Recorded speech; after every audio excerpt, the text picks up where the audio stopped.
எல்லாருக்கும் வணக்கங்க. இன்றைக்கி பட்டாணி சுண்டல் செஞ்சு பார்க்கலாங்க. அதுக்கு வெள்ளை பட்டாணி ஊற வச்சுருக்கிறேங்க. இது ஒரு 7-8 மணி நேரமாக நல்லா ஊறிடுச்சுங்க. இதை 2-3 தடவை நல்லா கழுவிட்டு குக்கரில் தண்ணி திட்டமாக வச்சு ஒரு 3 விசில் வச்சு எடுத்துக்கலாங்க. எடுத்துகிட்டு சுண்டல் தாளிச்சிக்கலாங்க.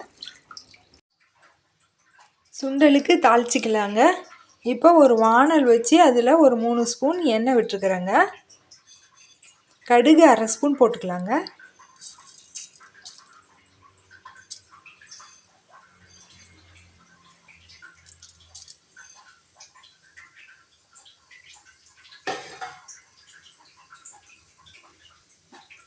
கடுகு பொரியட்டுங்க.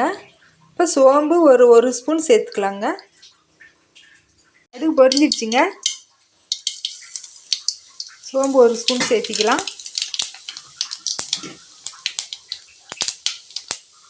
சோம்பு பொரிஞ்சிடுச்சு.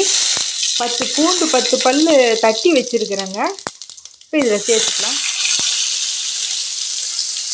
கருவேப்பிலை கொஞ்சம் சேர்த்துக்கலாங்க.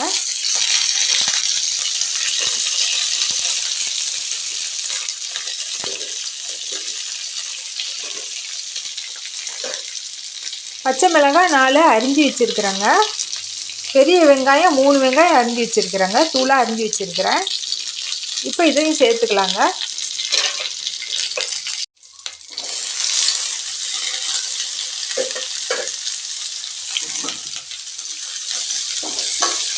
வெங்காயம் நல்லா வதங்கட்டுங்க. நல்லா செவக்க வதங்கட்டுங்க.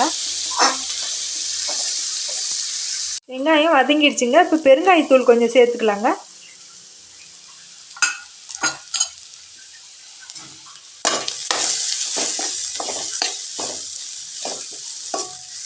இப்போது வேக வச்சு வடித்த பட்டாணியை இதில் சேர்த்துக்கலாங்க.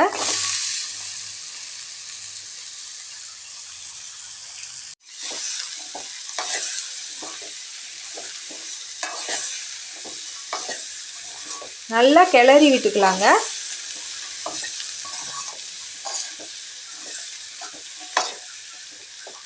தேவையான அளவுக்கு உப்பு சேர்த்துக்கலாங்க. வேக வைக்கிறப்ப உப்பு சேர்த்துல, இப்போ தான் சேர்த்துறோம். அதனால் கொஞ்சம் பார்த்துட்டு உப்பு தேவையான அளவுக்கு சேர்த்துக்கலாங்க.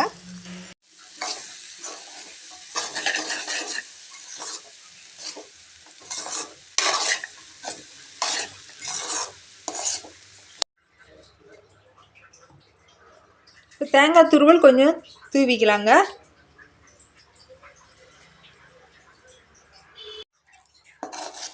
தேங்காய் துருவல் போட்டு நல்லா கிளறி விட்டுக்கலாங்க. உப்பு சரி பார்த்துக்கலாங்க. கொத்தமல்லி தழை கொஞ்சம் தூவிக்கலாங்க.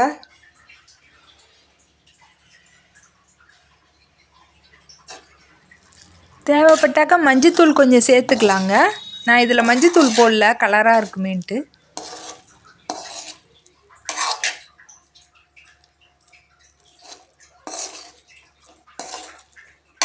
சுண்டல் இன்னும் கொஞ்சம் விதையாக எடுக்கணுங்க. நான் 2 விசில் தான் விட்டேன். ஆனால் அது குழஞ்சிருச்சு. ரொம்ப புதுசு போல் இருக்குது. ரொம்ப நேரமாக ஊறி இருந்ததுங்க. இன்னும் கொஞ்சம் விதையாக எடுத்து தாளிக்கணுங்க.